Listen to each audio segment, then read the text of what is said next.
حضور علیہ السلام کے امت پر جو حق ہیں، سب سے پہلا حق حضور کا امت پر یہ ہے حضور پر ایمان لانا، اور حضور پر ایمان لانا اللہ کی توفیق سے ہم سب کو میسر ہے۔ اب اس کے تقاضے ہم پورے کریں۔ اور پھر ایک اور خوشخبری جو حضور کی زبان سے ہے۔ ایک تو خوش نصیب وہ تھے جنہوں نے حضور کو دیکھا اور حضور پر ایمان لائے، ان کی عظمت کو کوئی چھو بھی نہیں سکتا، لیکن حضور نے کسی کو بھی محروم نہیں رکھا۔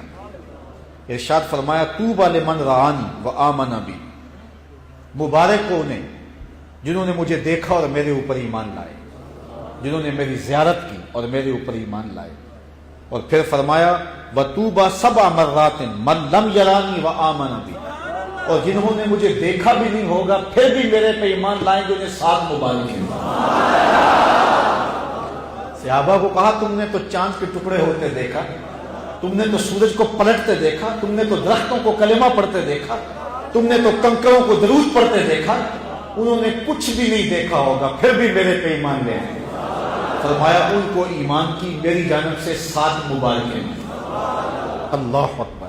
تو حضور پر ایمان لانا یہ میری اور آپ کی خوش بختی ہے، میری خوش بختی، میری خوش نصیبی، میری فیروز بختی کہ میں حضور کا امتی، اور یہ آپ کی فیروز بختی کہ آپ حضور کے امتی، میری خوش قسمتی میں تیرا امتی۔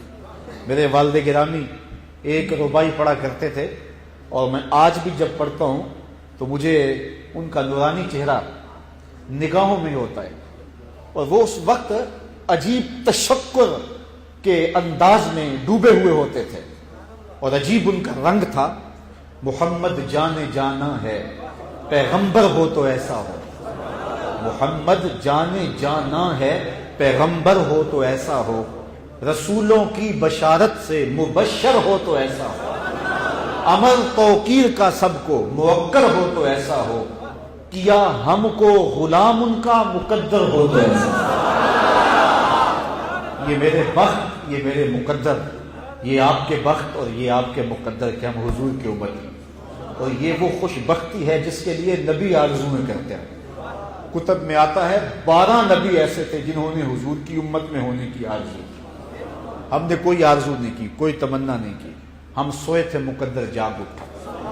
آغوش مادر میں آئے، ہمارے والد صاحب مسجد سے مولوی صاحب کو بلا لائے، اور انہوں نے کان میں آ کے کہا مبارک ہو تو حضور کا غلام بن گیا، شاہوں سے ملا ہے نہ توگر سے ملا ہے، اللہ کا عرفان اسی در سے ملا ہے، اوروں کو ملا ہے تو مقدر سے ملا ہے، مجھ کو تو مقدر بھی تیرے در سے ملا۔